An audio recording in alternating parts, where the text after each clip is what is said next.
The Endwalker 6.0 Preliminary Patch Notes are officially released, and oh boy do we have a lot to cover here. This is going to be my super condensed summary of the juiciest details, and timestamps will be in the description. Before I get into it, as always, if this content helps you out and you want to help support me, I'd super incredibly appreciate if you slammed a thick, bootylicious sage on that like button and cat daddy that subscribe button. First up before I continue on is that for anyone new to 14 is that Savage Raids and other new forms of content aren't released all at once immediately upon the expansion's launch. This is to allow people to explore the world, the story, and complete content and level alt jobs at their own pace. Oh my god, I'm already losing my voice here. This is like recording attempt number 5. What I'm really trying to get at here is that a lot of people talk a lot about Savage Raids, about Ultimate Raids, and all these things. Pandemonium's raids have been scheduled to be released in 6.0.1 at the start of January, and then the Savage version and Treasure Hunt maps in 6.0.5.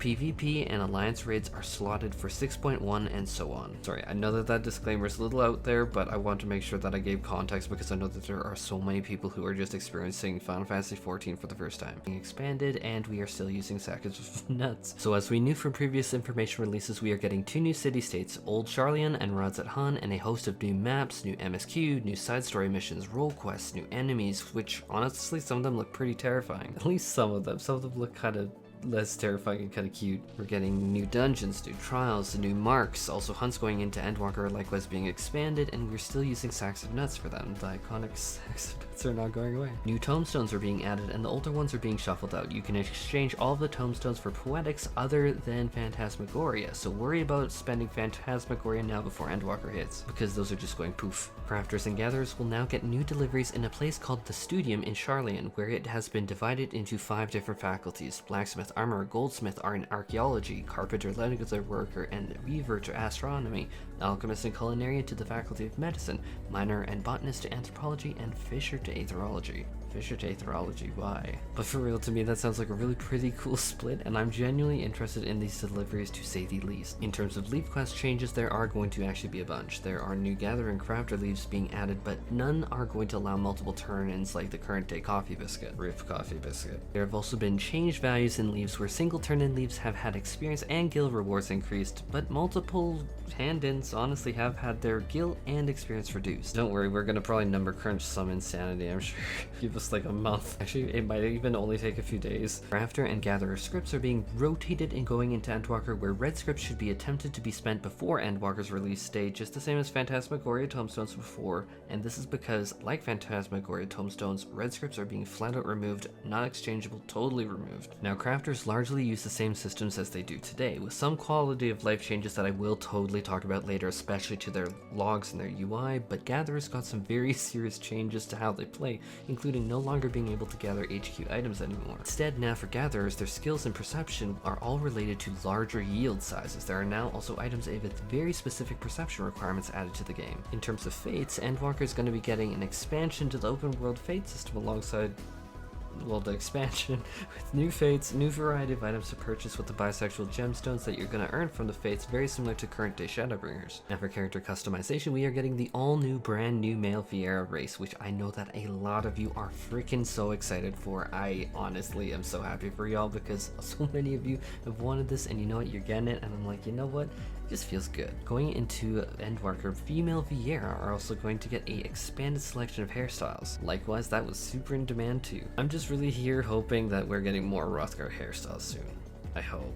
Now in Endwalker, we are getting the brand new melee DPS job, the Reaper, that can be unlocked by talking to the flustered attendant at Ulda, the Steps of Null, the coordinates X13, Y of 9. With the raw amount of players that are going to be rushing this NPC, I think I would be flustered too. And then my baby going into Endwalker, my main that I'm looking at maining into even Dragonsong War is going to be the Sage, where you're going to unlock the Sage from Limbs of Lumin's lower decks X 9.4 and Y of 12.9 by talking to the Sharlayan Maiden. Now I'm going to be bursting through the battle changes. Exact potency changes and such are something that is left for the full patch release notes that is going to happen during the Endwalker maintenance, so if you're noticing I'm not like Warrior's potency from blah blah blah change to this, then that's why, because we're literally not given the numbers right now. So obviously new job actions are going to come into the game. Some jobs got huge reworks like Summoners and Monks. Expect a huge shakeup going into Endwalker for many jobs, like Red Mage is going to be a lot more melee, they're getting some magic to barrier, which is going to be a huge utility. But if you're not sure what to pick yet, I'm over halfway done my Endwalker condensed summary selection guides and hype videos to check them out. But reality is you can't really go wrong with playing what you want or what you think is cool in 14. Remember, you can always swap and gear something else up or level ultimate jobs. Level alternate jobs, I mean ultimate jobs. Say just ultimate job, right? I'm joking. Not really. Other combat system changes include that there has been a stat squish, belts are being removed and put into Calamity Salvager if you want. Armory bonus experience boost has been raised. I am condensing that a lot, but those are the main takeaways. I really wouldn't worry about the stat squish. I really wouldn't worry that much about the belts. You're pretty much going to be fine. Go into a lot of detail here, but I don't want to bloat the video too much. I think that the takeaways are numbers will look smaller, but essentially be the same in context. Now, in terms of housing, the lottery system, the Imperium, and all these other things are coming not at Endwalker's release, but later, so I'm going to be talking about them at a later date.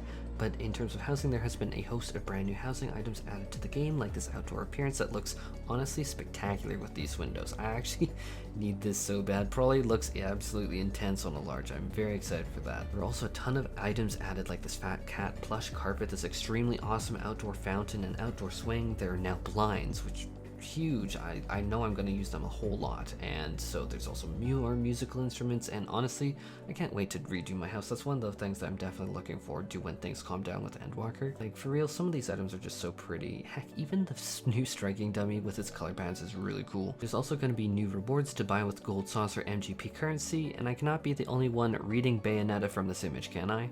Please tell me I'm not going crazy here. This is totally Bayonetta, right? Now with Endwalker, there are a ton of new items coming from new Tomestone sets, new crafting and gathering recipes, new chocobo bardings, fashion accessories, minions, and like way more items. Just what you would expect for a huge expansion. We are getting those items. Gpose was expanded going into Endwalker, as well as performance has been integrated into Gpose. We're getting new stickers, new frames, and I know I for sure look forward to using this myself, because Gpose, to be honest, really makes thumbnails look really good. Now it's time for random quality of life and experience improvements, and oh boy, there is a lot, so I'm going to try and rattle through them.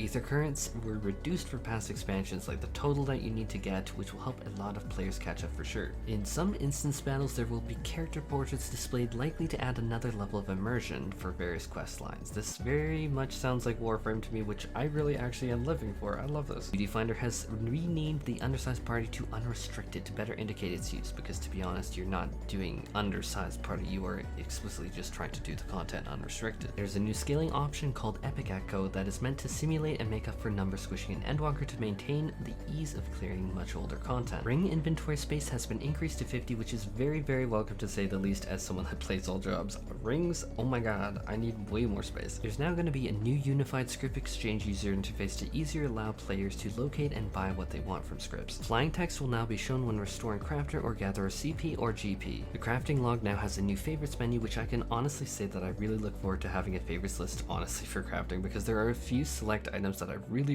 want easy access to, and so this is going to be great for me. Crafting log housing items are now going to be broken down into subcategories. Again, super amazing change. The gathering log has been updated to be now ordered from high to low level, and special tabs more organized to allow people to filter through the content quicker. High quality materials indicator has been added to the crafting menu to show if they're going to increase the recipe quality, which is going to be huge. HP bars will now show even when someone is incapacitated. There's now a new conditional enhancement category to allow you to tailor your user interface more, and I really actually do plan to use this a lot actually. I have plans on the stage and the bar for this, I really do. There's a new set of options to prevent the cursor from moving around being like outside of ground targeting range, and I think every single ninja player I've talked to, including myself, loves that and has rejoiced about this change. This is going to also include another option to place without the ground targeting, just so that you're just going to place down something like a Sacred Soil Dome or an Asylum Dome. And this is going to actually be huge, like really big. I've wanted this for a while. And lastly, there's a new added feature that will let NPCs accompany you during quests. Holy, that was honestly very long. I tried my best to condense it the best I could. Anyhow, what do you guys think of the changes, and what are you most looking forward to? Anyhow, time to get this video edited up onto YouTube for you all to watch. This is like 3 AM right now. Anyhow, take care and have a glorious day. Endwalker's just about here, and I know we're all super hyped